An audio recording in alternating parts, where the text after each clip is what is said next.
ಎಲ್ರಿಗೂ ನಮಸ್ಕಾರ. ನನ್ನ ಸಮಸ್ತ ಕನ್ನಡ ಬಂಧು ಮಿತ್ರರಿಗೆ ನನ್ನ ವಿಡಿಯೋಗೆ ಸ್ವಾಗತ ಅಂತ ಹೇಳ್ತಾ, ಇವತ್ತು ರಥಸಪ್ತಮಿ ಆಗಿತ್ತು. ಹಾಗಾಗಿ ನಮ್ಮ ಮನೆಯಲ್ಲೂ ಅಷ್ಟೇ ಎಲ್ಲರ ಮನೇಲಿ ನಡೆಯೋ ಹಾಗೆ ಮನೆಯೆಲ್ಲ ಸ್ವಚ್ಛ ಮಾಡಿ, ಏನೈತೆ ಒಂದು ಸ್ನಾನ ಮಾಡಿ, ಎಕ್ಕದೆಲೆ ಇಟ್ಕೊಂಡು ಮಂತ್ರ ಹೇಳಿ ಇವೆಲ್ಲ ನಡೀತು. ಏನಂದರೆ ಒಂದಷ್ಟು ಬದಲಾವಣೆ ನನ್ನಲ್ಲಿ ನಾನು ಕಂಡುಕೊಂಡಿದ್ದೀನಿ. ಬಿಡಿ, ನಮ್ಮ ಬದಲಾವಣೆಗಿಂತ ಬೇರೆಯವ್ರ ಬಗ್ಗೆ ನಾವು ಮಾತಾಡಬೇಕು, ನಮ್ಮ ಬಗ್ಗೆ ನಾವು ಹೇಳೋದ್ಕಿಂತ ಅಂತ ನನ್ನ ಒಂದು ಭಾವನೆ ಸದ್ಯದಲ್ಲಿ. ಸರಿ, ಏನಿಲ್ಲ, ನಿನ್ನೆ ಅಲ್ಲ ಮೊನ್ನೆ ನಾನು ಒಂದು ದೇವಸ್ಥಾನಕ್ಕೆ ಹೋಗಿದ್ದೆ. ಯಾವತ್ತು ವಸಂತ ಪಂಚಮಿ ಇತ್ತಲ್ಲ, ಶುಕ್ರವಾರ, ಇವತ್ತು ಭಾನುವಾರ, ಮೊನ್ನೆ ಆವತ್ತು ಆ್ಯಕ್ಚುಲಾಗಿ ನಾನು ದೇವಸ್ಥಾನಕ್ಕೆ ಹೋಗಬೇಕು ಅಂತ ನನ್ನ ಮನಸ್ಸಲ್ಲಿ, ನನ್ನ ತಲೆಯಲ್ಲಿ ಅದು ಬಂದಿರಲಿಲ್ಲ. ಏನಾಗಿತ್ತು, ಮಾಮೂಲಿ ಸ್ನಾನ ಮಾಡಿ, ಅದು ಅವತ್ತೂ ಅಷ್ಟೇ ನಮ್ಮದೇನಿದೆ ಮನೆಗೇನೆಲ್ಲ ಒರೆಸಿ ಮಾಡಿ ಸ್ನಾನ ಮಾಡಿ ಪೂಜೆ ಮಾಡಿದ್ದೆ. ಪೂಜೆ ಮಾಡಿದ್ಮೇಲೆ ನಾನು ಹಿಂಗೆ ಹೊರಗಡೆ ಹೋಗಿದ್ದೆ, ಏನೋ ಸಾಮಾನು ತೊಗೊಂಬರ್ಬೇಕು ಅಂತ. ಅವಾಗ ನಂಗೆ ಅನಿಸ್ತು, ಇಲ್ಲೇ ದೇವಸ್ಥಾನ ಇದೆಯಲ್ಲ ಒಂದು, ನಾನು ಸುಮಾರು ದಿನದಿಂದ ಅಲ್ಲಿಗೆ ಹೋಗಬೇಕು ಅಂದ್ಕೊಂಡಿದ್ದೆಲ್ಲ ಅಂದ್ಬಿಟ್ಟು ಅಲ್ಲಿಗೆ ಹೋದೆ. ಅದರಲ್ಲಿ ಒನ್ ವೇ ಎಂಟ್ರಿ ಇಲ್ಲ ಅಂತ ಹಾಕಿದ್ರು. ಅಲ್ಲಿಗೆ ಹೋಗೋಕ್ಕೋಸ್ಕರ ಇನ್ನೂ ಎಷ್ಟೋ ದೂರ ಹೋಗಿ ಬಡಿಸ್ಕೊಂಡು ಸುಮಾರು ಒಂದು 2 ಕಿಲೋಮೀಟ್ರ್ ಬಡಿಸ್ಕೊಂಬರೋಕ್ಕಾಯ್ತು. ಹೋದೆ.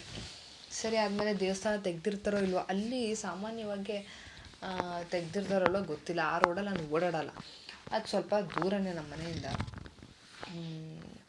ಮತ್ತು ನನಗೆ ತುಂಬ ಇಷ್ಟವಾದಂತಹ ದೇವರ ಒಂದು ದೇವಸ್ಥಾನ. ನಮ್ಮಮ್ಮ ಏನು ಮಾಡಿದ್ರು, ವಸಂತ ಪಂಚಮಿ ಅಂದಾಗ ಮಾಮೂಲಿ ಸರಸ್ವತಿ ದೇವಿ ಪೂಜೆ ಇವೆಲ್ಲ ಮಾಡಿದರು. ಮಂತ್ರ ಹೇಳಿಸ್ಬೇಕು, ಮಕ್ಳುಗಳು ಬರ್ತಾರೆ ಟ್ಯೂಷನ್ಗೆ, ಅವ್ರ ಹತ್ರನೂ ಹೇಳ್ಸೋಣ ಅಂತ ಅಂದ್ಕೊಂಡಿದ್ದೆ. ನಾನು ಅವ್ರ ಜೊತೆ ಹೇಳೋಣ ಅಂತ ನೋಡಿದ್ರೆ ಮಕ್ಕಳು ಬರಲಿಲ್ಲ, ರಜಾ ಹಾಕಿದ್ರು. ನಾನೇ ಕೂತ್ಕೊಂಡೆ, ನಮ್ಮದೇನಿದೆ ನಮ್ಮ ಪಾಡಾಗಿ ನಮ್ಮದೇನಿದೆ ಮಂತ್ರಗಳು ಹೇಳ್ಕೊಂಡಿದ್ದೆ. ಇವಾಗ ನನಗೆ ಇಷ್ಟ ಹೋಗಬೇಕು ಅಂತ. ಹೋದರೆ ಹಸಿರು ಸೀರೆ ಉಡಿಸಿದ್ರು. ದೇವರು ಸ್ವಲ್ಪ ದೊಡ್ಡದಾಗೇ ಇದೆ. ದೇವರು ದೊಡ್ಡದಾಗೇ ಇದೆ ಅಂದರೆ ತಪ್ಪಾಯಿತು. ಅಮ್ಮನ ಮೂರ್ತಿ ಸ್ವಲ್ಪ ದೊಡ್ಡದಾಗೆ ಇದೆ. ಅದು ಕಾಣಿಸ್ತಾ ಇತ್ತು ನಮಗೆ, ಅಮ್ಮನ ಮೂರ್ತಿ. ನಾವು ಏನು ಮಾಡ್ತಾಯಿದ್ವಿ ಅಂದರೆ, ವಾಕಿಂಗ್ ಹೋಗ್ತಾಯಿದ್ವಲ್ಲ, ಗಾಡೀಲಿ ಸ್ವಲ್ಪ ದಿನ ಮಾತ್ರ ಹೋಗಿದ್ದು. ನಮ್ಮ ಜೀವನದಲ್ಲಿ ಏನು ಗೊತ್ತಾ, ಹಿಂಗೆ ಎಲ್ಲ ಇರುತ್ತೆ ಅಂತ ಹೇಳೋಕ್ಕಾಗಲ್ಲ. ಕೆಲವೊಂದು ಬದಲಾವಣೆ ಆಗಿ ಯಾವುದೋ ನಿಶ್ಚಿತತೆಯಿಂದ ಹೇಳೋಕ್ಕಾಗಲ್ಲ. ಸೊ ನಾನೇನು ಮಾಡಿದ್ದೆ ಅಂದರೆ, ಏನು ಮಾಡ್ತಾಯಿದ್ದೆ ಅಂದರೆ, ಒಂದು ಫೇವ್ರೆಟ್ ಸ್ಪಾಟ್, ತುಂಬ ಜನ ಓಡಾಡ್ದಿರೋ ಅಂಥ, ಮರ ಗಿಡಗಳೇ ಜಾಸ್ತಿ ಇರೋವಂಥ, ಮತ್ತು ಅಲ್ಲಿ ಜನನೂ ವಾಕಿಂಗ್ ಬರ್ತಾರೆ, ಅಷ್ಟು ಸುಂದರವಾಗಿರೋ ಒಂದು ಜಾಗ. ಅಲ್ಲಿಗೆ ಏನು ಮಾಡ್ತಾಯಿದ್ದೆ, ಕರ್ಕೊಂಡು ಹೋಗ್ತಾಯಿದ್ದೆ ನಮ್ಮಮ್ಮನ. ನಮ್ಮಮ್ಮ ಹೋಗ್ಬಿಟ್ಟು ಒಂದು ಸ್ವಲ್ಪ ಅವರೇನಿದೆ ವಾಕ್ ಮಾಡಿದ್ರೆ ಸ್ವಲ್ಪ ಆಕ್ಸಿಜನ್ ಪಾಸ್ ಆಗಲಿ, ಮನೇಲೇ ಇದು ಇಷ್ಟು ವರ್ಷ ಮನೇಲಿ ಸರ್ವಿಸ್ ಮಾಡಿವೆ, ಯಾವ ಬೆಲೆನೂ ಇಲ್ದಿರ ಒಂದು ಸರ್ವಿಸ್ಗೆ ಜೀವನ ಮೀಸಲಿಟ್ಬಿಟ್ಟಿದ್ದಾರೆ ಅಂತ ಅಂದ್ಬಿಟ್ಟು ಒಂದು 1-3/4 ಗಂಟೆ ಅಥವಾ ಒಂದು ½ ಆನ್ ಅವರ್ ಅಲ್ಲಿಂದ ಬರ್ಬೇಕಾದ್ರೆ ನನಗೆ ಖುಷಿ. ಆ ದೇವಸ್ಥಾನಕ್ಕೆ ಹೋಗಬೇಕು, ದೇವ್ರು ನೋಡಬೇಕು ಅಂತ. ಒಂದು ಸರಿ ತೆಗ್ದಿರ್ತಿದ್ರು, ಭಾನುವಾರದ ಹೊತ್ತು ಏನೂ ತೆಗ್ದಿಲ್ವಲ್ಲ, ಭಾನುವಾರ ಏನಕ್ಕೆ ತೆಗ್ದಿಲ್ಲ ಅಂತೆಲ್ಲ ಅನಿಸ್ತಾಯಿತ್ತು. ಆದರೆ ಅವರು ದೇವ್ರಿಗೆ ಒಳಗಡೆ ಅಲಂಕಾರ ಮಾಡ್ತಾಯಿದ್ರು, ಅದು ನಂಗೆ ಅರ್ಥ ಆಗ್ತಾಯಿರಲಿಲ್ಲ. ಇದು ಶುಕ್ರವಾರ ಮಂಗಳವಾರ ಎಲ್ಲ ಅಲಂಕಾರ ಮಾಡಿರ್ತಿದ್ರು, ನೋಡ್ಕೊಂಡು ಅಲ್ಲಿಂದ ಬಂದ್ಬಿಡು ಮನೆಗೆ. ಇವತ್ತು ಹೋಗಿದ್ದೆ, ಹಸಿರು ಸೀರೆ, ಮೊನ್ನೆ ಹೋಗಿದ್ದೆ, ಹಸಿರು ಸೀರೆ ಉಡಿಸಿದ್ರಾ. ಆಮೇಲೆ ಮೆಟ್ಲಿತ್ತು, ಇಳ್ಕೊಂಡು ಹೋದೆ. ಅಲ್ಲಿ ಯಾರೂ ಇಲ್ಲ, ಬರೀ ಅರ್ಚಕರು ಮಾತ್ರ ಅವರೇ. ಹಿಂದ್ಗಡೆ ಎಲ್ಲ ಒಂದು ಗುಡಿಸ್ಲು ಮನೆಗಳಿವೆ, ಅಲ್ಲಿ ಇನ್ನೊಬ್ಬರು ನಿಂತಿದ್ರು. ಅವ್ರನ್ನ ನೋಡಿದೆ, ಇಬ್ಬರೂ ನೋಡಿದೆ, ಹೆಲ್ಮೆಟ್ಟು ಇಟ್ಟೆ, ಕಾಲು ತೊಳ್ಕೊಂಡು ಬಂದೆ, ದೇವ್ರ ನಮಸ್ಕಾರ ಮಾಡಿಕೊಂಡೆ. ಅಯ್ಯಪ್ಪ, ಏನೋ ಅರ್ಧಂಗಾಗೋಯ್ತು. ನಾನೇನು ಮಾಡಿದೆ ಅಂದರೆ, ಗಾಡಿಯಿಂದ ಇಳಿದಾಗ್ಲೇ ನಾನು ಜೋಬಲ್ಲಿ ದುಡ್ಡು ಇಟ್ಕೊಂಡು ಬಂದಿದ್ದೆ. ಚೇಂಜ್ ಇದೆಯಾ ಅಂತ ನೋಡ್ಕೊಂಡೆ, 10 ರೂಪಾಯಿ ಚೇಂಜ್ ಇತ್ತು. ಅದನ್ನ ಜಾಕೆಟ್ ಒಳಗೆ ಇಟ್ಕೊಂಡಿದ್ದೆ. ಮಂಗಳಾರತಿಗೆ ಹಾಕ್ತೆ, ಕುಂಕುಮ ತೊಗೊಂಡೆ, ತೀರ್ಥ ಅಂತ ಕೇಳಿದೆ. ಅವರು ಬೆಳಗ್ಗೆ ಮಾಡಿದ್ದು ಮೇಡಮ್ ಅದೆಲ್ಲ ಹಾಲ್ದು. ಹಿಂಗೆ ಅಂದರು. ಆಯಿತು ಅಂತ ಅಂದ್ಬಿಟ್ಟು ಅಲ್ಲಿ ಕೂತ್ಕೊಂಡೆ, ನಮಸ್ಕಾರ ಎಲ್ಲ ಹಾಕ್ಬಿಟ್ಟು. ನನಗೆ ಕುಂಕುಮ ಮತ್ತು ಹೂ ಕೊಟ್ಟರು. ಏನೋ ಒಂಥರ ನನಗೆ ಸುಮ್ಮನೆ ಹಂಗೆ ಇದೆ. ಏನು ಗೊತ್ತಾ, ನನಗೆ ತುಂಬ ಫೇವ್ರೆಟ್ ಗಾಡ್ ಅಂದರೆ, ತುಂಬ ಇಷ್ಟಪಡೋ ದೇವರಂದರೆ ನಮ್ಮ ಮೈಸೂರಿನ ಚಾಮುಂಡೇಶ್ವರಿ ಅಮ್ಮನವರು. ಅವ್ರದ್ದು ಒಂದು ದೇವಸ್ಥಾನ. ನನಗೆ ನನಗೆ ಒಂಥರ ಅಳು ಬರೋಂಗಾಗೋಯ್ತು. ಆಮೇಲೆ ಸುಮ್ಮನೆ ಅಯ್ಯೋ ಇವ್ರು ಏನಕ್ಕೆ ಹಿಂಗೆಲ್ಲ ಆಡ್ಬೇಕು, ನಾನು ಇಲ್ಲಿ ಅಳಬೇಕು, ಇವರು ಇಲ್ಲ ಅವರೇ ಅರ್ಚಕರು ಬೇರೆ ಅಂತ ಅಂದ್ಬಿಟ್ಟು ಕಣ್ಣು ಒರೆಸ್ಕೊಂಡೆ. ಆದರೂ ನನಗೇನೋ ಸ್ವಲ್ಪ ಅಳು ಬರ್ತಾಯಿತ್ತು. ಅಂದರೆ ದೇವ್ರ ಮುಂದೆ ಹೋದಾಗ ನನಗೇನು ಅನಿಸುತ್ತೆ ಅಂದರೆ, ಮೊದಲೆಲ್ಲ ನನಗೆ ಇದು ಕೊಟ್ಟಿಲ್ಲ, ಅದು ಕೊಟ್ಟಿಲ್ಲ, ಅವ್ರು ಹಿಂಗಿದ್ದಾರೆ, ಇವ್ರು ಹಿಂಗಿದ್ದಾರೆ, ನಾನು ಯಾಕೆ ಹಿಂಗೆ, ನನಗೆ ಯಾಕೆ ಹಿಂಗೆ ಅಂತೆಲ್ಲ ಅನಿಸೋದು. ಇವಾಗ ನಂಗೆ ಏನು ಅನಿಸ್ತಾಯಿತ್ತು ಅಂದರೆ, ಅವಾಗ ನನಗೆ ಎಲ್ಲ ಕೊಟ್ಟಿದ್ದೀರಲ್ಲ ನೀವು. ನಾನು ಮೊದಲು ತುಂಬ ಯೋಚನೆ ಮಾಡ್ತಾಯಿದ್ದೆ, ಓವರ್ ಥಿಂಕ್ ಮಾಡ್ತಾಯಿದ್ದೆ. ಒಂಥರ ಯಾವಾಗಲೂ ಮುಂದೆ ಹೆಂಗೋ ಏನೋ ಒಂದು ರೀತಿ ಯಾವುದೂ ನೆಮ್ಮದಿ ಅನ್ನೋದೇ ಇರ್ತಿರಲಿಲ್ಲ ಮನಸ್ಸಿಗೆ. ಇವಾಗ ಹಂಗೆ ಆದ್ರಾಯ್ತು, ಹೋದ್ರೋಯ್ತು ಬಿಡು, ಏನಾದ್ರು ಆಗಲಿ ಜೀವನದಲ್ಲಿ ಹಿಂಗಿದ್ರೆ ಹಿಂಗಿರೋದು, ಹಿಂಗೆ ಇರಲ್ಲ ಅಂದರೆ ಜೀವನ ಹೆಂಗಾದ್ರೂ ಬದುಕಬೇಕು. ಅದು ಸ್ವಲ್ಪ ಕಷ್ಟ ಆಗ್ಬೋದು ಬದುಕೋದು ಅಂತ ಅನ್ನೋ ಮನಸ್ಥಿತಿ ಇವತ್ತು ನನಗೆ ಇದೆ. ಆದರೆ ಅವಾಗೆಲ್ಲ ನಂಗೆ ಹಂಗಿರಲಿಲ್ಲ. ಆ ಒಂದು ಸ್ಥಿತಿಯಿಂದ ಈ ಸ್ಥಿತಿಗೆ ತಂದಿರೋದು ಅವರೇ. ಆವಾಗ ನಂಗೆ ಅನಿಸ್ತಾಯಿತ್ತು, ಅಮ್ಮ ನಾನು ಏನು ಕೇಳೋಕ್ಕೆ, ನನಗೆ ಏನು ಕೇಳಿ ಎಲ್ಲ ನೀವೇ ಕೊಟ್ಟಿದ್ದೀರ, ಆರಾಮಾಗಿ ಇದೀನಿ ನಾನು ಅಂತ ಎಲ್ಲ ಅನ್ನಿಸ್ತು. ಆಯಿತು, ಅಲ್ಲಿಂದ ಬಂದ ಮೇಲೆ ನಮ್ಮ ಅಮ್ಮಂಗೆ ಹೇಳಿದೆ ಹಿಂಗೆ. ಅವ್ರನ್ನೂ ಕರ್ಕೊಂಡು ಹೋಗ್ಬೋದಿತ್ತು. ಅಂದರೆ ಇವಾಗ ಹೋಗೋಣ, ಆವಾಗ ಹೋಗೋಣ, ಅವ್ರು ಕರ್ಕೊಂಡು ಹೋಗೋಣ, ಅಷ್ಟರಲ್ಲಿ ದೇವಸ್ಥಾನನೇ ಮುಚ್ಚಿಬಿಡ್ತಾರೆ. ಆಮೇಲೆ ಇನ್ನೊಂದು ದಿನ ಆಗೋಲ್ಲ, ಆ ದಿನ ಆಗೋಲ್ಲ, ಈ ದಿನ ಆಗೋಲ್ಲ, ಏನೇನೋ ಕಾರಣ ಯಾವಾಗಲೂ ಹೋಗೋದೇ ಇಲ್ಲ. ಎಷ್ಟೊಂದು ದೇವಸ್ಥಾನಗಳ್ಗೆ ಅಂದ್ಕೊಂಡಿದ್ದೀನಿ. ನಂಗೆ ದೇವಸ್ಥಾನಗಳಿಗೆ ಕೆಲವೊಂದು ವಿಶೇಷವಾಗಿರೋ ದೇವಸ್ಥಾನಕ್ಕೆ ಹೋಗಬೇಕು ಅಂತ ಇಷ್ಟ. ಕೆಲವೊಂದೆಲ್ಲ ನಾನು ಸ್ಕೂಲಲ್ಲಿಗೆ ಮತ್ತು ಕಾಲೇಜ್ಗೆ ಬಸ್ಸಲ್ಲಿ ಮತ್ತು ನಮ್ಮ ಅಪ್ಪನ ಜೊತೆ ಗಾಡೀಲೆಲ್ಲ ಹೋಗ್ಬೇಕಾದ್ರೆ ನಾನು ನೋಡ್ಕೊಂಡ್ರೆ ಈ ದೇವಸ್ಥಾನಕ್ಕೆ ಹೋಗ್ಬೇಕು. ಯಾವಾಗಲೂ ಇದೊಂದು ಏನು ಅಭ್ಯಾಸ ಅಂದರೆ, ದೇವಸ್ಥಾನ ಬರ್ತೈತೆ ಕೈ ಮುಗಿಯೋದು.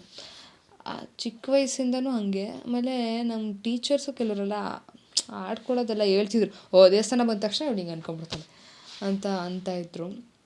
ನಾನು ಹೈಸ್ಕೂಲಲ್ಲಿ ಇರ್ಬೇಕಾದ್ರೆ ಆವಾಗ ನನಗೆ ಅನಿಸ್ತದೆ, ಇದಕ್ಕೆ ಹೋಗ್ಬೇಕು, ಒಂದಿನ ಹೋಗ್ಬೇಕು ಯಾವಾಗಾದ್ರು. ಆ ಥರ ಅಂದ್ಕೊಂಡಿರೋದು ಎಷ್ಟೊಂದು ದೇವಸ್ಥಾನ ಇದೆ. ನಮ್ಮೂರಲ್ಲೇ ಬೇಕಾದಷ್ಟು ದೇವಸ್ಥಾನ ಇದೆ, ನಾವು ಹೋಗ್ಬೇಕು ಅಂದ್ಕೊಂಡ್ರವು.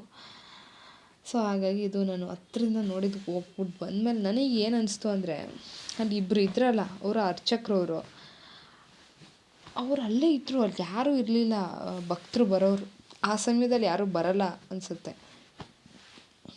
ತುಂಬ ನಾನೇನೋ ಅವತ್ತು ಹೋಗಬೇಕು ಅನಿಸ್ತು ದೇವ್ರು ನೋಡ್ಬೇಕಂತ, ದೇವ್ರಿಗೆ ನನ್ನ ನೋಡಬೇಕು ಅನಿಸ್ತು ಏನೋ ನನಗೆ. ಎಷ್ಟೊಂದು ಸರಿ ನಾನು ಚಾಮುಂಡಿ ಬೆಟ್ಟಕ್ಕೆ ಹೋಗಿದ್ದೀನಿ, ಹೋದ್ರೂ ದರ್ಶನ ಸಿಕ್ಕಿಲ್ಲ. ಯಾಕಂದರೆ ನಿಂತ್ಕೊಂಡಿಲ್ಲ ನಾನು ಲೈನಲ್ಲಿ. ನಿಂತ್ಕೊಂಡು ಅಷ್ಟೊಂದು ಕಾಯೋರು ಯಾರು ಅನ್ನೋದಕ್ಕಿಂತ ಹೆಚ್ಚಾಗಿ ಕಾಯಕ್ಕೆ ಮನೇಲಿ ಬಿಡ್ತಾ ಇರಲಿಲ್ಲ. ಆಯಿತಾ, ಹೋಗಿದ್ರೆ ಎಷ್ಟೊತ್ತಾಯಿತು ಹೊರಗಡೆ ಹೋಗಿ, ನೀನು ಯಾಕೆ ಮನೆಗೆ ಬಂದಿಲ್ಲ ಅಂತ ಒಂದು ಫೋನ್ ಬಂದ್ಬಿಡೋದು. ಅದಕ್ಕೆ ಕಾರಣ ನಾವು ಅಷ್ಟು ಇರೋಕ್ಕಾಗ್ತಾಯಿಲ್ಲ. ಬಟ್ ಏನಂದರೆ, ಅವರಿಬ್ಬರು ಅರ್ಚಕ್ರನ್ನ ನೋಡಿ ನಂಗೆ ಏನು ಅನ್ನಿಸ್ತಂದರೆ, ಜೀವನದಲ್ಲಿ ಅಯ್ಯೋ ಏನೋ ನಾನು ಇಲ್ಲೇ ಇರಬೇಕಾ, ಪೂಜೆ ಮಾಡ್ತಾ ಇರಬೇಕು, ಇಲ್ಲಿ ಯಾರೂ ಬರ್ತಾಯಿಲ್ಲ, ಹಂಗಿದ್ರು ನಾನು ಇನ್ನೂ ಎಷ್ಟೋ ತನಕ ಇರಬೇಕು, ಆ ಒಂದು ಮನಸ್ಥಿತಿ ನಮ್ಮ ಒಂದು ಜನ್ರೇಷನ್ ಅವ್ರಿಗೆ ಇರುತ್ತಲ್ಲ. ಇದು ಯಾರು ಮಾಡ್ತಾರೆ, ಅದು ಯಾರು ಮಾಡ್ತಾರೆ, ಯಾವೊಂದು ಕೆಲಸನಾದರೂ ನಿರಂತರವಾಗಿ ಸತತವಾಗಿ ಒಂದಷ್ಟು ದಿನ ನನ್ನ ನಿಯತ್ತಿಂದ ಏನೋ ಒಂದು, ಈಗ ನನಗೆ ಎಷ್ಟು ಸಂಬಳ ಸಿಗ್ಬೋದು, ಮುಜರಾಯಿ ಇಲಾಖೆಯಿಂದ ಅವ್ರಿಗೆ ಸಂಬಳ ಕೊಡ್ಬೋದು, ಏನು ಸಿಗ್ಬೋದು, ನಾನು ಎಷ್ಟೋ ತನಕ ಇಲ್ಲಿರಲಿ, ಆ ಒಂದು ಮನಸ್ಥಿತಿನ ಬಿಟ್ಟು ಯಾರು ಬರದೇ ಇರಲಿ, ನಾವು ಇರಬೇಕು. ಇಷ್ಟೋ ತನಕ ದೇವಸ್ಥಾನ ತೆಗೆದಿರಬೇಕು, ನಮ್ಮ ಕೆಲಸ ಇದು. ನಮ್ಗೆ ವಹಿಸಿದ್ದಾರೆ ಅವ್ರು, ಅದೊಂದೇ ಕೆಲಸ ಮಾಡ್ತಾರೆ. ದೇವ್ರ ಪೂಜೆ ಮಾಡೋದು, ಆ ದೇವ್ರ ಸೇವೆ ಮಾಡೋದಕ್ಕಿಂತ ಇನ್ನೊಂದು ಮಿಗಿಲಾದ ಕೆಲಸ ಇಲ್ಲ ನಿಜ. ಅವ್ರ ಜೊತೆ ಇನ್ನೂ ಏನೋ ಒಂದು ಬದುಕೋಕ್ಕೋಸ್ಕರ ದಾರಿ ನೋಡ್ಕೊಂಡಿರ್ತಾರೆ. ಆದರೆ ಜೀವನದಲ್ಲಿ ನಮಗೆ ಅಯ್ಯೋ ಅವ್ರು ಯಾರೋ ಫಾರಿನಲ್ಲವ್ರೆ, ಇವ್ರು ಯಾರೋ ಸುತ್ತಾಡ್ತವ್ರೆ, ಅವ್ರು ಯಾರೋ ಎಂಜಾಯ್ ಮಾಡ್ತಾರೆ, ನಾವು ಹಂಗೆ ಆಗಬೇಕು, ನಾವು ಹಂಗೆ ಮಾಡಬೇಕು, ಲೈಫ್ ಬರೋದು ಒಂದು ಸರಿ ಎಲ್ಲ ನಿಜನೇ ಇರ್ಬೋದು. ಆದರೆ ತಾಳ್ಮೆ ಇರಬೇಕು, ಆಮೇಲೆ ಒಂದು ಶಿಸ್ತು ಇರಬೇಕು, ಒಂದು ದೃಢತೆ ಇರಬೇಕು. ನಾವು ಮಾಡ್ತಾಯಿದ್ದೀವಲ್ವಾ, ಆಗುತ್ತೆ. ಎಲ್ಲದಕ್ಕೂ ಒಂದು ಇದಿರಬೇಕು. ನನಗೆ ಸಾಮಾನ್ಯ ಅದು ಇರಲಿಲ್ಲ ಮೊದಲು. ಏನಂದರೆ ಸಿಗ್ತಾ ಅಲ್ವಾ, ಕಷ್ಟಪಟ್ಟಿದ್ದು, ನಾನು ಎಷ್ಟು ಕಷ್ಟಪಟ್ಟಿದ್ದೀನಿ ಗೊತ್ತಾ, ನನಗೇನೂ ಆಗಿಲ್ಲ. ನಮ್ಮ ಅಮ್ಮನ ಮುಂದೆ ಎಷ್ಟೊಂದು ಸರಿ ನಾನು ಹಿಂಗೆ ಹೇಳಿದೆ, ಅಮ್ಮ ನಾನು ಎಷ್ಟು ಕಷ್ಟಪಟ್ಟು ಓದಿದೆ, ನನಗೆ ಈ ಥರ ಆಯ್ತಲ್ಲಮ್ಮ, ನನ್ನ ಲೈಫಲ್ಲಿ ಹಿಂಗೆ ಆಯ್ತಲ್ಲ, ನನ್ನ ಲೈಫಲ್ಲಿ ಹಂಗಾಯ್ತಲ್ಲ ಅನ್ಬೇಕಾರೆ, ಅವ್ರ ಲೈಫ್ನೇ ನಾನು ನೋಡಿದಾಗ, ನಮ್ಮ ತಾಯಿ ಜೀವನ, ಅವ್ರು ಎಷ್ಟೋ ವರ್ಷದಿಂದ ಕಷ್ಟಪಡ್ತಾನೇ ಇದ್ದಾರೆ ಪ್ರತಿದಿನ. ಇವತ್ತು ನನಗೆ ಎಷ್ಟು ಬೇಜಾರಾಗೋಯ್ತು ಅಂದರೆ, ನಮ್ಮಮ್ಮ ಎಷ್ಟು ಕೆಲಸ ಮಾಡ್ತಾವ್ರೆ ಅಂದರೆ, ನಾನು ನಮ್ಮಮ್ಮಗೆ, ಅಮ್ಮ ನಾನು ಇಷ್ಟು ಕೆಲಸ ಮಾಡಿದೆ ಅಲ್ವಾ ಅಂತ ಹೇಳ್ತಾಯಿದ್ದೀನಿ. ಏನಂದರೆ ಒಂದಷ್ಟು ಪಾತ್ರೆ ತೊಳ್ಕೊಟ್ಟೆ, ಮುಂದೆ ಎಲ್ಲ ಒರೆಸ್ದೆ, ರೈಲಿಂಗ್ಸ್ ಒರೆಸ್ದೆ, ಮೆಟ್ಲುಗಳು ಒರೆಸ್ದೆ, ಮುಂದ್ಗಡೆ 2 ಟೈಲ್ಸು ಲ್ಯಾಂಡಿಂಗ್ ಥರ ಬರುತ್ತೆ ಅದನ್ನು ಒರೆಸ್ದೆ, ಮನೆಯೆಲ್ಲ ಒರೆಸ್ಕೊಟ್ಟೆ. ಅದೆಲ್ಲ ಆದಮೇಲೆ ನಂದೇನಿದ್ದಾವೆ ಕೆಲಸಗಳು ಅದೆಲ್ಲ ಇಟ್ಕೊಂಡು ಸ್ನಾನ ಮಾಡಿಬಿಟ್ಟು ಪೂಜೆ ಮಾಡಿ ಒಂದು ಸ್ವಲ್ಪ ಮಂತ್ರಗಳೆಲ್ಲ ಹೇಳ್ದೆ. ಅದು ಬಿಟ್ಟರೆ ನಾನು ಏನೂ ಮಾಡಿಲ್ಲ. ತಿಂಡಿ ಅಡುಗೆ ಅವರೇ ಮಾಡಿರೋದು. ದೇವ್ರ ಮನೆಯೆಲ್ಲ ಕ್ಲೀನ್ ಮಾಡಿ, ದೇವ್ರಿಗೆಲ್ಲ ಶಾಸ್ತ್ರೋಕ್ತವಾಗಿ ಮಾಡಬೇಕು ಅಂತ ಅವರು ಅವ್ರದ್ದು ಪೂಜೆಗಳೆಲ್ಲ ಮಾಡಿಕೊಂಡು, ಅದ್ರ ಜೊತೆಗೆ ಇದು ಅದು ಮೀರಿ ಎಷ್ಟು ಕೆಲಸ ಮಾಡ್ತಾನೆ ಅವರೇ. ಅಮ್ಮ ಹೊರಗಡೆ ಹೋಗೋಣ, ಏನೋ ಸಾಮಾನು ತೊಗೋಬೇಕು, ಅದಕ್ಕೂ ಅಲ್ಲಿ ಹೋಗ್ಬೇಕಾದ್ರೂ ನಾನು ಮಾಡಿದ್ರೆ ನೀವು ಬಂದು ಮಾಡ್ತೀರಾ, ನಾನೇ ಅಷ್ಟು ಕೆಲಸ ಮಾಡ್ತೀನಿ ಅಂತ ಹೇಳಿದ್ರೆ, ನನಗಿಂತ ಅವ್ರು ಮಾಡ್ತಾನೆ ಅವ್ರು ಕಂಟಿನ್ಯೂಸ್ ಆಗಿ. ನಾನು ಒಂದಷ್ಟು ಕೆಲಸ ಮಾಡಬೇಕು, ನನ್ನ ಕೆಲಸ ಆದಮೇಲೆ ಇಷ್ಟೊಂದು ಮಾಡಿದೆ ಅಂದ್ಬಿಟ್ಟು ಆವಾಗಿಂದ ಕೂತ್ಕೊಂಡಿದ್ದೀನಿ, ಮಾಡೇ ಇಷ್ಟು ಮಾಡಲಿಲ್ಲ ಅದೇ ದೊಡ್ಡ ವಿಷಯ ಅಂತ. ಈಗಲೂ ನಮ್ಮಮ್ಮ ಕೆಲಸ ಮಾಡ್ತವ್ರೆ, ಇನ್ನೂ ಏನು ಸಾಂಬಾರು ಬಿಸಿ ಮಾಡಬೇಕಾ, ಇನ್ನೂ ಇದು ಅಂತ. ಈಗ ಆ್ಯಕ್ಚುಲಿ ನಾನು 11:12 ಇವಾಗ ರೆಕಾರ್ಡಿಂಗ್ ಮಾಡ್ತಾಯಿದ್ದೀನಿ. That is all great. ಕೆಲವರೆಲ್ಲ ಪ್ರಯತ್ನ ಪಡ್ತು ಕೆಲಸ ಮಾಡ್ತಾನೆ ಇರ್ತಾರೆ. ನಮ್ಮಮ್ಮ ಜೀವನದಲ್ಲಿ ಏನೂ ಕೆಲಸ ಮಾಡಿಲ್ವಾ? ನಮ್ಮಮ್ಮ ಕಷ್ಟಪಟ್ಟಿಲ್ವಾ? ನಮ್ಮಮ್ಮ ಒಳ್ಳೆಯವರಲ್ವಾ? ಇನ್ನೊಬ್ರಿಗೆ ಕೆಟ್ಟದ್ದು ಬಯಸ್ದೆ ಒಳ್ಳೆ ಮನಸ್ಸಿಂದ ಮನೇಲಿ ಬರೀ ಮಕ್ಕಳು ಮನೆ ಅಂತಲೇ ಅಲ್ಲ, ಬೇರೆ ಯಾರೇ ಸಿಕ್ಕಿದ್ರು ಅವ್ರಿಗೇನಾಗುತ್ತೆ ಅವ್ರು ಸಹಾಯ ಮಾಡಿದ್ದಾರೆ. ಎಷ್ಟೊಂದು ಸರಿ ಅವ್ರಿಗೆ ಗೊತ್ತೇ ಇಲ್ದಿರೋರಿಗೆ, ಎಷ್ಟೊಂದು ಜನರಿಗೆ ಏನಾದ್ರು ಹಸ್ವು ಅಂತನೋ ಏನೋ ಒಂದು ಅವ್ರ ಕೈಯಲ್ಲಿ ದುಡ್ಡಿದ್ದರೆ, ಇಲ್ಲ ಊಟ ತಿಂಡಿದ್ರೆ, ನಾವು ಬೆಟ್ಟಕ್ಕೆ ಹೋಗಿ ಬರ್ಬೇಕಾದ್ರೂ ಅಷ್ಟೇ, ಯಾರಾದ್ರು ಕೇಳಿದಾಗ ವಾಟ್ರ್ ಬಾಟ್ಲಿದ್ರೆ ವಾಟ್ರ್ ಬಾಟ್ಲಿಗೆ ಸಮೇತ ನೀರು ಕೊಟ್ಬಿಡೋರು, ಕುಡಿಯೋಕ್ಕೆ ಸುಸ್ತಾಗಿದ್ದರೆ. ಈ ಥರ she is very kind, she is very good. But ಅವ್ರಿಗೆ ಒಂದು ರೆಕಗ್ನಿಷನ್ ಇಲ್ಲ, ಮನೇಲಿ ಇಷ್ಟು ಕೆಲಸ ಮಾಡ್ತಾರೆ ಅಂತ ಇಲ್ಲ, ಅವ್ರಿಗೆ ಸ್ವತಂತ್ರ ಇಲ್ಲ. ಆಮೇಲೆ ಯಾರು ಕರೆದ್ರೂ ಬಂದು ಊಟ ಹಾಕ್ಕೊಡ್ಬೇಕು, ಅದು ಮಾಡ್ಬೇಕು, ಇದು ಮಾಡ್ಬೇಕು. ಇವೆಲ್ಲ ನೋಡಿದಾಗ ನಾವು ಏನು ಗುಡ್ಡೆ ಹಾಕ್ಬಿಟ್ಟಿದ್ದೀವಿ ಮತ್ತು ಎಷ್ಟು ಕಷ್ಟಪಟ್ಬಿಟ್ಟಿದ್ದೀವಿ. ನನಗಿಂತ ಅವರು ಎಷ್ಟೋ ಪಟ್ಟು ಕೆಲಸ ಮಾಡಿದ್ದಾರೆ, ಎಷ್ಟೋ ಪಟ್ಟು ಶ್ರಮ ಪಟ್ಟಿದ್ದಾರೆ. ಮೇ ಬಿ ಯಾವುದೋ ಒಂದು ಫೀಲ್ಡಲ್ಲಿ, ಅವ್ರ ಪರ್ಟಿಕ್ಯುಲರ್ ಫೀಲ್ಡಲ್ಲಿ ಕಷ್ಟಪಟ್ಟಿಲ್ಲ ಅಂತ ಅನ್ನೋದು ನಿಜನೇ. ಹಾಗಂತ ಕಷ್ಟಪಟ್ಟಿಲ್ಲ ಅನ್ನೋದು ಸುಳ್ಳಲ್ಲ.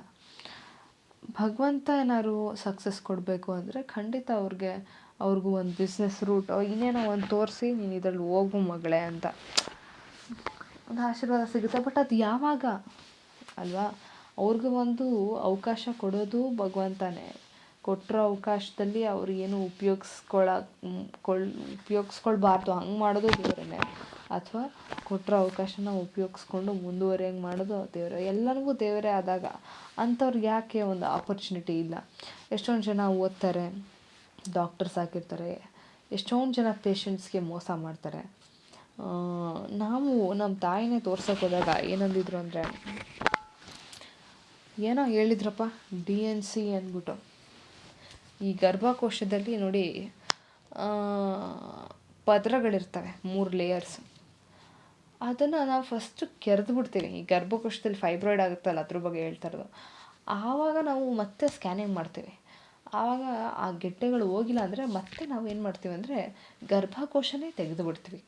ಆವಾಗ ತೊಂದರೆನೇ ಇರೋದಿಲ್ಲ ಅಂತ ಹೇಳ್ತಾವ್ರೆ. ನಾನು ಇವಮ್ಮ ಡಾಕ್ಟ್ರಾಗಿ, ಅದರಲ್ಲೂ ಒಂದು ಹೆಣ್ಣಾಗಿ, ಏನಕ್ಕೆ ಈ ಥರ ಆ ಫೈಬ್ರಾಯ್ಡ್ ಸೈಜು ಅಷ್ಟೊಂದು ದೊಡ್ಡದೇನಿಲ್ಲ, ಮೀಡಿಯಮ್ಮು ಅಲ್ಲ, ಅದು 3 ಪಾಯಿಂಟ್ ಸಮಥಿಂಗ್.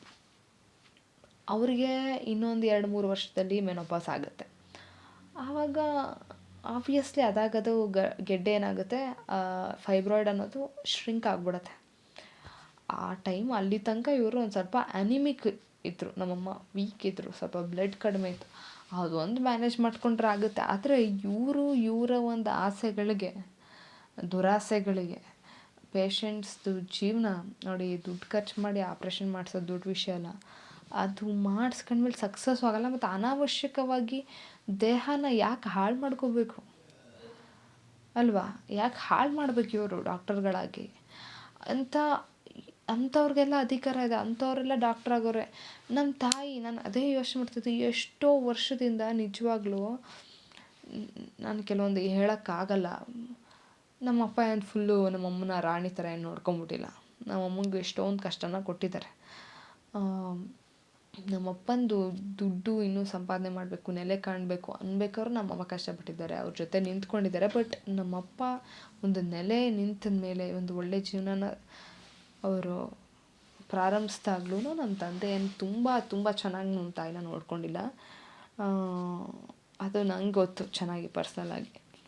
ಅವಾಗೆಲ್ಲ ನಮ್ಗೇನು ಅನ್ಸುತ್ತೆ ಅಂದರೆ, ಇವ್ರಿಗೆ ಒಳ್ಳೆ ಟೈಮ್ ಕೆಟ್ಟ ಟೈಮ್ ಬರ್ಬೋದು, ನಮ್ಮ ಅಮ್ಮನ ಟೈಮ್ ಯಾವಾಗಲೂ ಹೀಗೆ ಇರುತ್ತೆ, ಚೇಂಜ್ ಆಗೋದೇ ಇಲ್ವ, ಯಾವಾಗ ಚೇಂಜ್ ಆಗುತ್ತೆ ಅಂತ ನನಗೆ ಎಷ್ಟೊಂದು ಸರಿ ಅನಿಸಿದೆ. ಅದೆಲ್ಲ ಕಂಪೇರ್ ಮಾಡಿದಾಗ ನನ್ನ ಜೀವನ ಜೊತೆ ನನಗೆ ಅದು ನಾನೇನೂ ಮಾಡೋಕ್ಕಾಗಿಲ್ಲ, ನನ್ನ ಫ್ರೆಂಡ್ಸ್ ಅದು ಮಾಡೋರೆ, ಇದು ಮಾಡೋರೆ, ಹಂಗವ್ರೆ ಹಿಂಗವ್ರೆ, ನನ್ನ ಜೀವನದಲ್ಲಿ ನಾನು ಇನ್ನೂ ಏನು ಸಾಧನೆ ಮಾಡೋಕ್ಕಾಗಿಲ್ಲ, ನನಗೆ ಇಷ್ಟು ಏಜ್ ಆಗಿದೆ, ಏಜ್ ಆಗಿಬಿಡ್ತಾಯಿದೆ, ಅದೇ ಥರ ಯೋಚನೆ ಬರ್ತಾಯಿರ್ತೀವಿ ಯಾವಾಗಲೂ.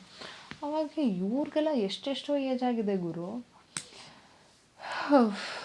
ಸೊ ಫೈನಲಿ ಒಂದು ನಾವು ಪ್ರಯತ್ನ ಪಡಬೇಕು, ಆದರೆ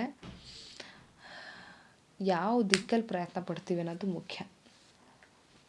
ಫ್ಯಾಮಿಲಿ ಕುಟುಂಬ ಮನೆ ಅಂತಲೇ ನಮ್ಮಮ್ಮ ಜಾಸ್ತಿ ಸಮಯ ಕಳೆದುಬಿಟ್ರು. ಇನ್ನೊಂದು ತಾಳ್ಮೆ ಇರಬೇಕು. ಹಾಗಂತ ನಮ್ಮ ತಾಯಿ ಏನು ಸಾಧನೆ ಮಾಡೋಕ್ಕಾಗಲ್ಲ ಅಂತಲ್ಲ, ಅವ್ರು ಖಂಡಿತ ಎಲ್ಲ ರೀತಿಯ ಒಂದು ಅವಕಾಶಗಳು ಇನ್ನೂ ಇವೆ. ಯಾರು ಯಾವಾಗ ಏನು ಬೇಕಾದ್ರೂ ಆಗ್ಬೋದು, ಏನು ಬೇಕಾದ್ರೂ ಮಾಡೋಕ್ಕಾಗ್ಬೋದು.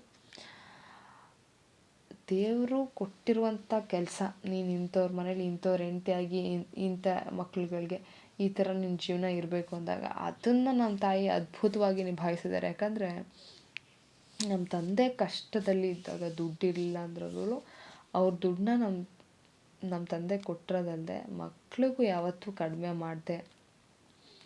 ನಮ್ಮಮ್ಮ ನಮಗೆ ಡ್ರೈ ಫ್ರೂಟ್ಸು, ಆಮೇಲೆ ಜೇನುತುಪ್ಪ, ಆಮೇಲೆ ಇದು ಬರುತ್ತಲ್ಲ ಒಣ ಖರ್ಜೂರ, ಅದಕ್ಕೆ ಜೇನುತುಪ್ಪ ಹಾಕಿ ಕೊಡೋರು.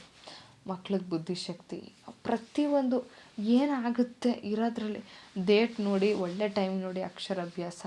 ನಮ್ಮ ತಂದೆ ಬಂದಿರಲಿಲ್ಲ ಆವಾಗಲೂ ಅಕ್ಷರಾಭ್ಯಾಸ ಮಾಡಿಸ್ಬೇಕಾರೆ. ನಮ್ಮ ತಂದೆ ನಿಂತ್ಕೊಂಡಿಲ್ಲ ಅಂದ್ರೆ ನಮ್ಮ ತಾಯಿ ನಮಗೆ ಹುಡುಕಿ ಒಳ್ಳೆ ಸ್ಕೂಲಲ್ಲೇ ಮಕ್ಳಿಗೆ ಏನು ಕೊಡಿಸ್ಬೋದು, ಏನು ಮಾಡಿಸ್ಬೋದು. ಒಂದು ಪ್ರಾಜೆಕ್ಟ್ ಅಂದ್ರೂ ನಮಗೆ ಡ್ಯಾನ್ಸ್ ಇದಕ್ಕೆಲ್ಲ ಸೇರ್ಸೋಕ್ಕೆ ನಮ್ಮ ಅಪ್ಪ ಇಷ್ಟನೂ ಪಡ್ತಾ ಇರಲಿಲ್ಲ. ಅವೆಲ್ಲ ಏನಕ್ಕೆ ಬೇಕು, ದುಡ್ಡು ವೇಸ್ಟು ಅನ್ನೋರು. ನಮ್ಮ ಅಮ್ಮನೇ ಅವ್ರ ದುಡ್ಡಲ್ಲಿ ಸೇರಿಸ್ತಾಯಿದ್ದು, ನಮ್ಮ ಅಮ್ಮನೇ ನಮಗೆ ಟೂರ್ ಕಳಿಸೋದು, ಪ್ರತಿಯೊಂದು ಆ್ಯಕ್ಚುಲಿ ಅವ್ರು ಕಷ್ಟಪಟ್ಟಿದ್ದಾರೆ. ಬಟ್ ಅವರ ಒಂದು ಇದಕ್ಕೆ ಯಾವಾಗ ಬೆಲೆ ಸಿಗುತ್ತೋ ಅವೆಲ್ಲ ನೋಡಿದಾಗ ಅಯ್ಯೋ ನಾನು ಏನು ಮಹಾ ಮಾಡಿದ್ದೀನಿ. ನಿರಂತರವಾಗಿ ಪ್ರಯತ್ನ ಪಡ್ತಾ ಇರಬೇಕು. ನಾನು ಇಷ್ಟು ಮಾಡಿಬಿಟ್ಟಿದ್ದೀನಿ, ಅಷ್ಟು ಮಾಡಿಬಿಟ್ಟಿದ್ದೀನಿ, ನನಗೇನು ಸಿಕ್ಕಿಲ್ಲ, ಏನೂ ಸಿಕ್ಕಿಲ್ಲ. ನನ್ನ ಮೆಂಟಾಲಿಟಿನೇ ಅದು, ನಿಜ ನನ್ನ ಮೆಂಟಾಲಿಟಿನೇ ಅದು. ಬಟ್ ನನಗೆ ಬಿಗ್ಗೆಸ್ಟ್ ರಿಯಲೈಸೇಷನ್ ಅಂದರೆ ಇದೇನೆ. ಒಂದು ಮನೆ ಕಟ್ಟಬೇಕು ಅಂದರೆ ನೀನು ದಿನ ಹೋಗ್ತೀಯಾ, ಒಂದು 15 ದಿನ ಹೋಗ್ತೀಯಾ, ಒಂದು ತಿಂಗಳು ಹೋಗ್ತೀಯಾ, ಬೇಸ್ಮೆಂಟ್ ಎಲ್ಲ ಕಟ್ಬಿಟ್ಟು ನೀಟಾಗಿ ಸಂಪ್ ಹಾಕಿ ಒಳ್ಳೆ ಪಾಯ ಹಾಕಿದ್ದೀನಿ, ಅಡಿಪಾಯ ಹಾಕಿದ್ದೀನಿ ಅಂತ ನಿಂಗೆ ಗೊತ್ತಿರುತ್ತೆ. ನಿಂಗೆ ಅದು ಗೊತ್ತಿರುತ್ತೋ ಇಲ್ವೋ ಗೊತ್ತಿಲ್ಲ. ಆದರೆ ನೀನು ಬಂದ್ಬಿಟ್ಟು ಮನೆಯೇ ಆಗಿಲ್ಲ, ನಾನು ಹೋಗಿ 1 ತಿಂಗಳು ತನಕ ಕಷ್ಟಪಟ್ಟೆ, ಕೆಲಸ ಮಾಡಿಸ್ದೆ, ಮನೆಯೇ ಆಗಿಲ್ಲ ಅಂದರೆ ಹೆಂಗೆ? ಮನೆ ಆಗೋ ತನಕನೂ ನೀನು ಶ್ರಮ ಪಡ್ತಾನೆ ಇರಬೇಕು. ಮತ್ತು ಒಂದು 2 ಗೋಡೆ ಏಳಿಸ್ಬಿಟ್ಟು ಬಂದು ಮನೆ ಆಗಿಲ್ಲ, ನೀವು 2 ತಿಂಗಳು 3 ತಿಂಗಳು ತನಕ ಕೆಲಸ ಮಾಡಿಸಿ, ನನ್ನ ಕ್ಯಾಟಗರಿ ಆ ಥರ. ಈ ಥರನೂ ಎಷ್ಟೊಂದು ಜನ ಇರ್ಬೋದು. ಹಾಗಾಗಿ ಅವ್ರಿಗೆ ಅಂತ ನಾನು ಇದನ್ನ ಹೇಳ್ತಾಯಿದ್ದೀನಿ. ಏನಂದರೆ ನಮ್ದು ಆಗಿಲ್ಲ, ಇದು ಮಾಡಿಲ್ಲ, ನಾನು ಇಷ್ಟು ಕಷ್ಟಪಟ್ಟೆ. Don't think about how much effort you have just poured into a work. Think about just about the work. Keep on doing. One day result will automatically your efforts will be paid back in a suitable time, in a suitable way. ಅಷ್ಟೇ.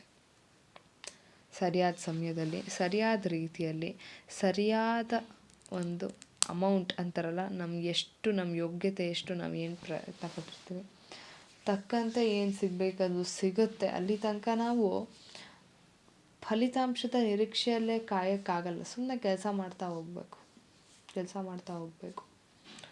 ಕೆಲಸ ಮಾಡ್ತಾನೇ ಹೋಗಬೇಕು.